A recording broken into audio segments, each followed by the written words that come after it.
Hey, welcome back to another Blkcity coffee vlog. In this video, we're going to go over a comparison of a roast curve from Bodhi Leaf coffee traders using their Cropster data and compare it to my roast curve in RoastPath of either similar coffees or the same. So this opportunity came about. One of the workers, Tim over at Bodhi Leaf, accidentally sent me the wrong coffee in one of my wholesale orders. And I was like, hey, I didn't order Colombia Patronus. I ordered Vietnam.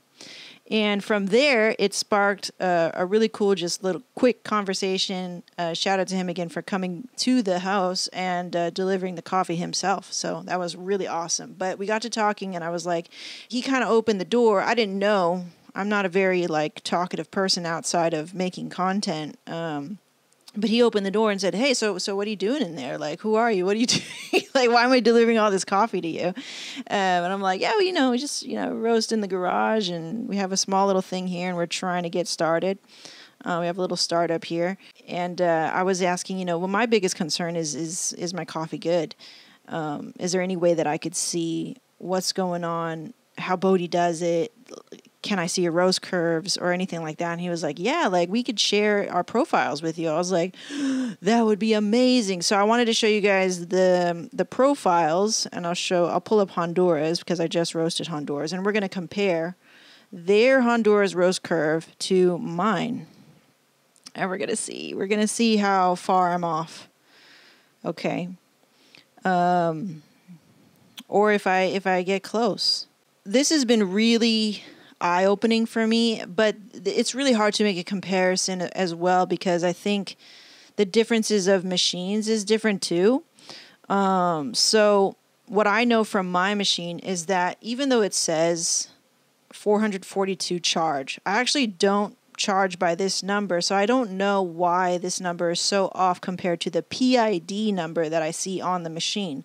On the machine, I think for this I was doing my goal was 380, but if you watch my video about this roast in particular, I was charging a little hotter just because it was one of the first roasts of the day or something. This one in particular, I think, is the 5th roast already. So I'm probably charging closer to 380 here, but here it says 442. Does that make sense?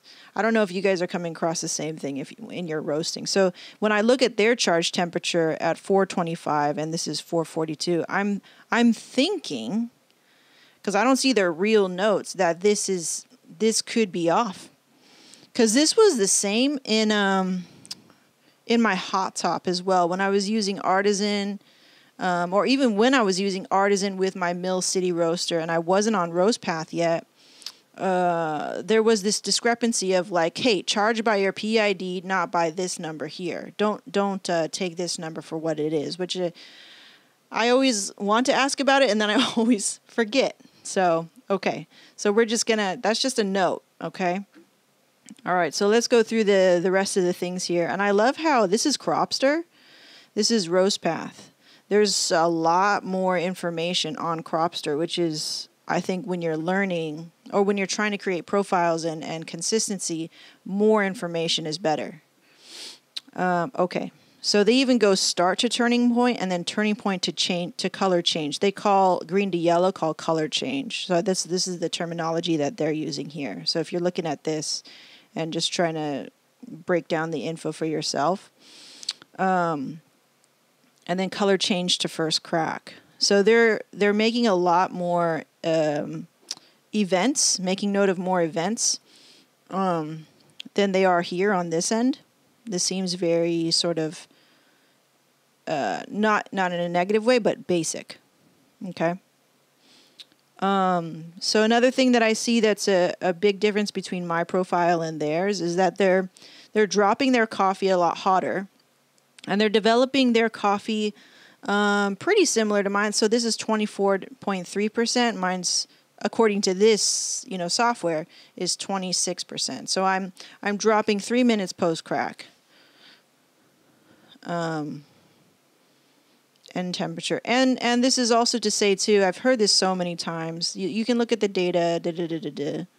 But it's what in the cup that matter. It's what's in the cup that matters. Okay. So if you like this coffee, if you like the coffee, you know, there's nothing wrong with that. It's not that you shouldn't like it if say the data is not, you know, the most perfect curve. And I have to remind myself of that as well as you guys watching the videos. You know, don't get so hung up on profiles. Don't get so hung up on data and numbers. These are just really guides. And for me, as you know, as I'm trying to be a better roaster and try to be more consistent and just try to go deeper and deeper and deeper with my understanding, you know, numbers are necessary. Or numbers are very helpful. They're very helpful tools, but they are not Bibles. Okay. So if I look and try to analyze this curve here, this is their rate of rise curve going down. They have like what Scott Rayo would call crash and flick. This is not really a crash, I would say. It's pretty consistent, always descending. But this flick here is something different. It's something that it's kind of been drilled in my head that this is bad. Flick, bad. And even with my very limited amount of time as a roaster, I'm already forming bad habits. I'm already forming, this is the way it's supposed to be. So I'm always kind of battling that. So if you compare that to mine, I have quite a bit of a crash here. It looks pretty crazy too now because I also have this window scrunched up, right? So if I were to extend this, you could see that the descent is not so crazy, but maybe somebody would still call this a crash. But I'm not going to zero, you know. I'm not going to zero ever on my rate of rise. I come down to about, this is probably where do I drop? 1119. So that's like right here-ish. So I'm at 4. So I never let it reach 0. That's always something that I've been taught to as well. And yeah, you can just see so they're reaching turning point a lot earlier than me. This machine and its size, they're operating on a Dietrich IR12. That means 12 kg, the size of the drum. And I also got, the info from Tim that they don't operate at full capacity the way that a Blkcity roaster can operate at full capacity. So this is 1 kg. I run 1 kg batches or charges. So they run at 70%, like it's been taught and told in a lot of roasting literature, to run at 70 to 75% capacity of the drum for more consistency. So that should play into here, I think, as well. Their end temperature, they're dropping it around at hotter, and I'm dropping supposedly at this temperature, right? Can this number ever be accurate? I was told that when I took that Scott Rayo classes that my temperature probes were too thin, and that maybe they were kind of giving a number that was too hot. So if that's the case, then maybe is this even lower? I don't know. And they were trying to recommend me to go get a thicker, like a 3 something inch probe, something like this. Like the probe had to be thicker or something. I don't know. I wasn't about to get into that. It's kind of beyond me. But yeah, as if I keep kind of analyzing this thing, I see here, this is also something that I reached out to Tim for, to ask, which was they do an increase of 100 in the air. So they go to 100 in airflow before first crack. So I'm thinking, once you're hearing outliers, you're cranking up the airflow? I don't know. Something to see here. And then is 5, does that mean 50%, or does 5 mean something else? Is this out of 10? I'd have to think it's out of 10. Because if airflow is out of 100, that's kind of 50 and 100. That makes sense.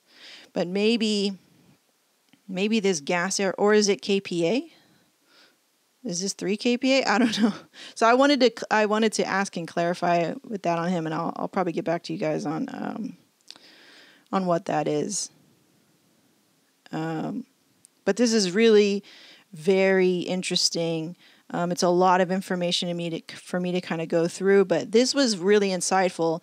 I don't have to take everything into account in terms of, oh, look, here's everything that I can now match or something. But it's definitely a goal to maybe try to end hotter. Look at the temperature. I asked this of Derek of Mill City Roasters, and I said, hey, when you're dropping, because that's a big question, how do you know when the coffee's done? It's really like subjective. So they're dropping at 428 right here, end temperature. And I drop supposedly at 393. Now that's a change in temperature that I would say is pretty dramatic. Significant, not dramatic. Significant. A significant difference. I'm also dropping earlier. Maybe a little bit earlier, right? So I'm thinking, just to, as I said before, I was still sort of like trying to figure out this profile and still kind of working it out. Do I continue to charge at 380? I was thinking because of the density of this bean to charge hotter. And I think somebody in the comments said I was overthinking something and that I should just charge hotter. And so I was like, you know what? Yeah, that kind of validates what my thinking was anyway. When I look at the data, when I cup the coffee, I feel like it's good, but I feel like I can make it great. Does that make sense? So those are kind of the things that I've been poking around, and I've been looking at this, coming back, and I'm wondering too if they, at such a big machine, I don't think they need to do a soak.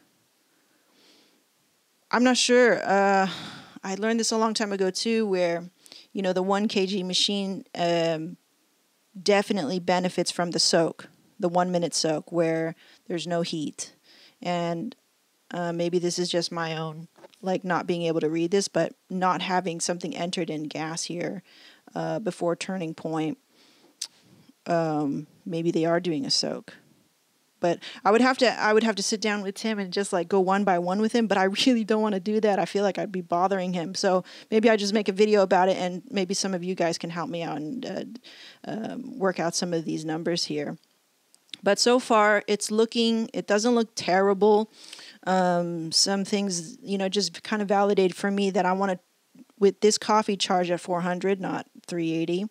And when I'm doing a batch roast or I'm doing a production roast of this coffee, and I'm doing maybe 10 pounds again or something like this, or a wholesale order, then I'm going to start quite a bit hotter and end up in the realm of 400 for a charge, and then manage the heat in the coffee that way. And I think just changing that one thing and validating with this data, cupping the coffee, and with my experience with this coffee the other day, just changing that one variable first. So the next time I go to roast this coffee, I'm only going to change this one thing.